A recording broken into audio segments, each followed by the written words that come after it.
your lab as well.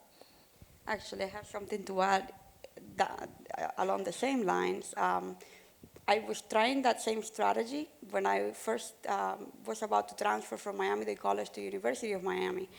And I found this reverse transcriptase HIV lab. I called them a million times and they wouldn't pick up the phones. If you go to University of Miami Miller School of Medicine, you realize there is not a single lab that picks up the phone ever.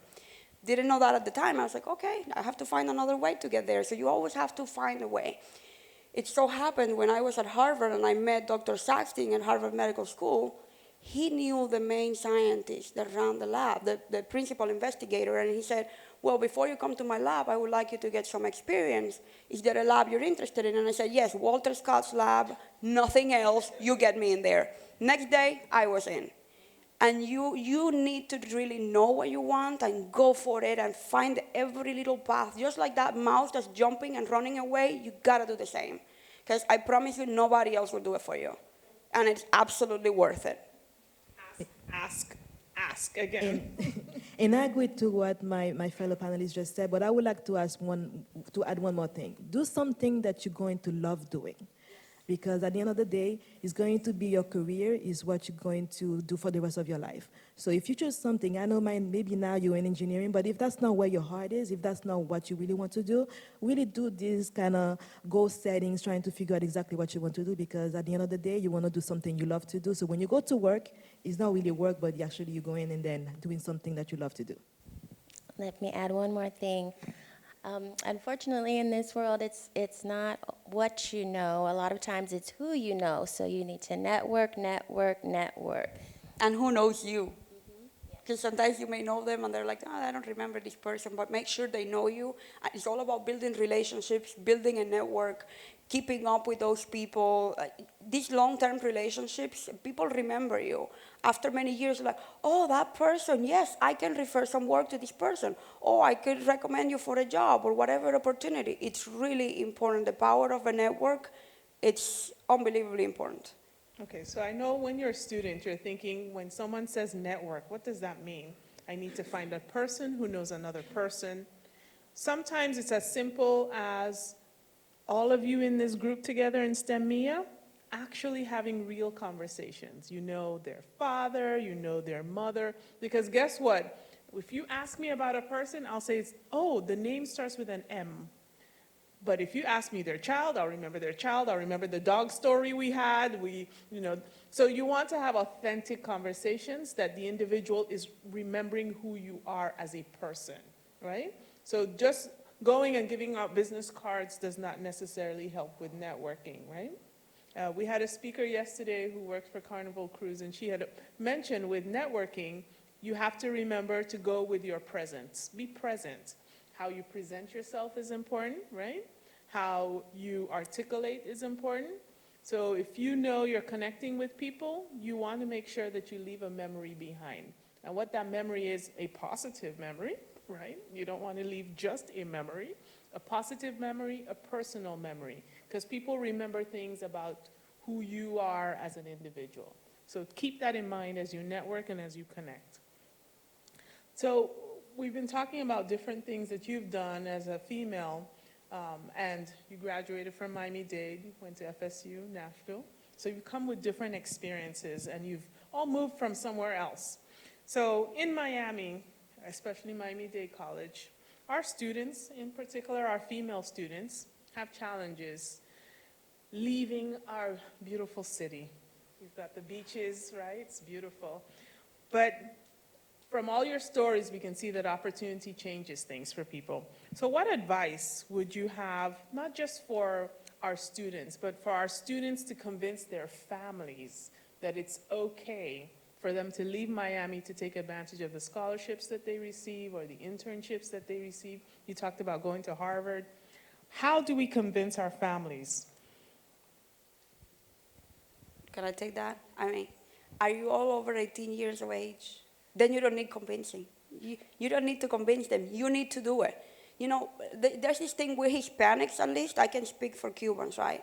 The families, they want you to live with them until you're 30, right?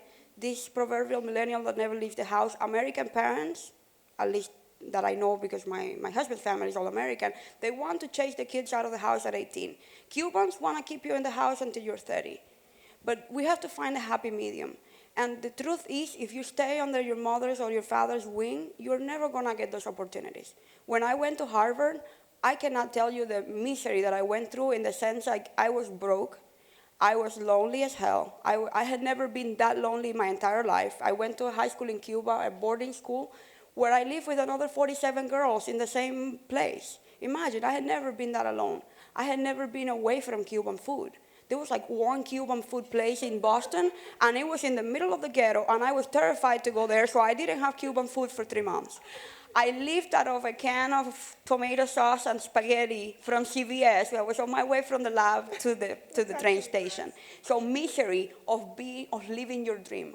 I loved it. I got to meet Nobel laureates. I got to meet the people who discovered some of the most amazing things in immunology. And it was a dream. Every step of the way, with all of his miseries, it was a dream. So you don't need to convince your parents. You need to just fly. Do it. I promise you, you won't regret it. With the good, the bad, and the ugly, you won't. Singing "Fly Like an Eagle," right? You know, it's just like one of those things that I feel very passionate about because the Cuban parents want to keep you under the wing. I've heard this from so many friends. Well, I don't want you to go to out of state for university. I'm like, do you mean you don't want your child to go to an Ivy League school? Are you crazy? That was my reaction, you know.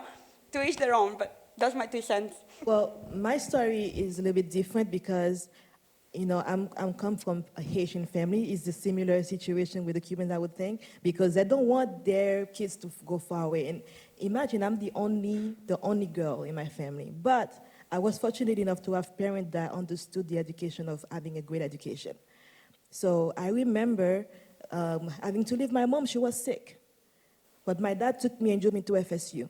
And so some people would question my parents, why would they let my only daughter, their only daughter, go away? And it was like, you know, this is what she wants to do, and we are here to support her. Right. So for parents out there that's thinking maybe, you know, I want to keep my kids close home, but you're not doing them any service by keeping them close to home because you want to give them, as you said, wings to fly, right? So staying home, that might work for some, but for some others that really want to expand their horizon, they need to be able to go where the opportunities are. Again, with the word opportunities again. I believe struggling is a very important part of growth. Every single thing that I've learned that has been worth learning has been through struggles and experiences. It's tough love. I'm a big proponent of tough love, in case you haven't noticed. But you know, you're not doing them any service by babysitting your children, you know, and keeping them under your wing. Eventually, we'll have to get to leave home. So, but if they're going away for a very good reason. So you just have to trust that, or your parents, or they have to trust that they have done a very good job raising you. That way, you know, when you go out there, you're not gonna go do something, you know, bad. You're going there to get an education. You certainly should broaden your horizons, so I do recommend leaving home as soon as possible. If you are supported by your family financially, it might be a little bit hard to do that if they disagree with the school that you want to go to. So one tactic that you can take is to have a heart-to-heart with your parent about why are they concerned about you going to this particular school, for example, and just write a list of the things that they're saying that concern them. If it has something to do with crime, you can call the security on the campus that you want to go to and find out about crime and inform your parent that crime isn't that bad compared to these schools in Florida that you want me to go to. If they're afraid, if you're a woman and they're afraid that you might get distracted by boys, maybe you could go to an all-women's college or stay in an all-women's dorm with a dorm mother and a hall monitor, and you tell your mother, I'll be monitored, so I'm not going to be distracted, and have your parents go on site visits with you to the campus. And when your parents see that you've done all the research to try to comfort them and quell their concerns, then they'll see that you're very mature and they've done a great job raising you, and they might have an easier time letting you go. And if I might add one more thing, if they bring up the idea that going out of town increases your cost and your student loan debt, tell them if you go to UM, it will be much worse. I promise you. I did Georgia Tech for because Georgia Tech was out of state and out of state tuition and this and that. Well, believe me, even with scholarships, even with everything, sometimes staying at home is still very expensive. So don't make that decision solely on that. That's very true. So in your work, you do all sorts of different things. Do you get involved with the community? Is it important to be a part of the community that you live in or your companies are in? What level of community involvement do you have? A lot.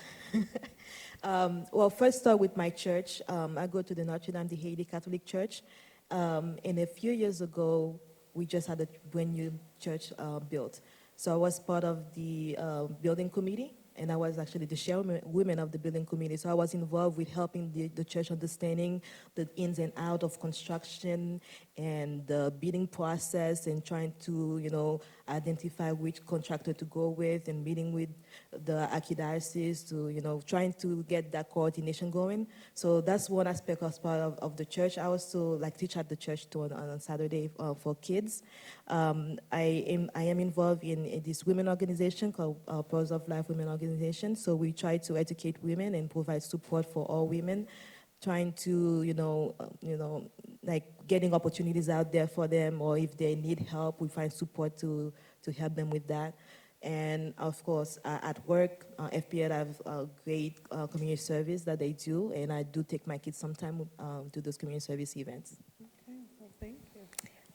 I review grants for L'Oreal. They have a grant called For Women in Science, and I feel like that helps me to have an impact in my community by giving feedback to those grantees and trying to help diversify science and get more women into science. I also go to the Emerging Researchers National Convention each year. That is a conference for undergraduate researchers, minority undergraduate researchers, and I go to the posters and listen to the students talk about their research, and I try to give them positive feedback or critical feedback. And I feel that also helps me to have an impact in my community to diversify STEM. And every summer I have the Microbiology Girls Club at Homestead campus, where I give them a bacterium. They don't know the identity of the bacterium, but we do lots of biochemical analyses to identify that bacterium, and we do microscopy, and it's really exciting. I'm trying to recruit these are for high school students. I'm trying to recruit them to MDC and to recruit them into STEM fields as well. Well, how do I follow that? One of the missions of my company is to not be exclusive. When it comes to mammograms and cancer detection and all these things tend to be so expensive and take so long and are so error-prone that my hope is that once we get FDA clearance and we're on the actually go to market, we can provide free mammogram screening. So the mammogram screenings will be done by the FIU mammography bus. They have this bus that goes around the city providing free mammograms for women who cannot afford it or don't have health insurance and whatnot. And the idea is that we would use my software compared with that to be able to provide a more accurate screening for women who otherwise could not afford it, so that it's not exclusive. I come from an underprivileged background. I come from a third world, and I know what it's like to not have access to technology and to money and to proper screening. So my goal is to one day hopefully make it more accessible to other countries as well. Other than that, I work 24/7, so it's really hard to get involved with anything living out of a suitcase. But I think that was a pretty powerful follow-up. oh, thank Great you. job. It's amazing what you're doing. Any questions from the audience? Okay, yeah. Hello. First and foremost, thank you very much for being here. I appreciate hearing your stories, everything you've told, your experiences. So, out of curiosity, you mentioned that a big part was opportunity, right? In your careers, you had an opportunity that helped you develop, meet up networks and such. I'm just wondering, do either of you have an internship going on summer that we can apply for? I would be more than interested in applying to any of them. Thank you. Yes, I do. I have the Microbiology Girls Club, which I have been considering opening up to young men such as yourself. You can be the first young man to join the Girls Club. There'll be many after you, and we are having our club. We're going to be doing research. After we do our research, we'll have a campus tour at Homestead campus, followed by catered luncheon with speakers who are phenomenal women in STEM fields. So you're welcome to talk to me afterwards. I will give you my business card, and you are welcome to come to MDC Homestead this summer. Unfortunately, nothing on my side. Hopefully soon, though. Well, FPR always offer engineering internships, so they have a different department that handles that, but if you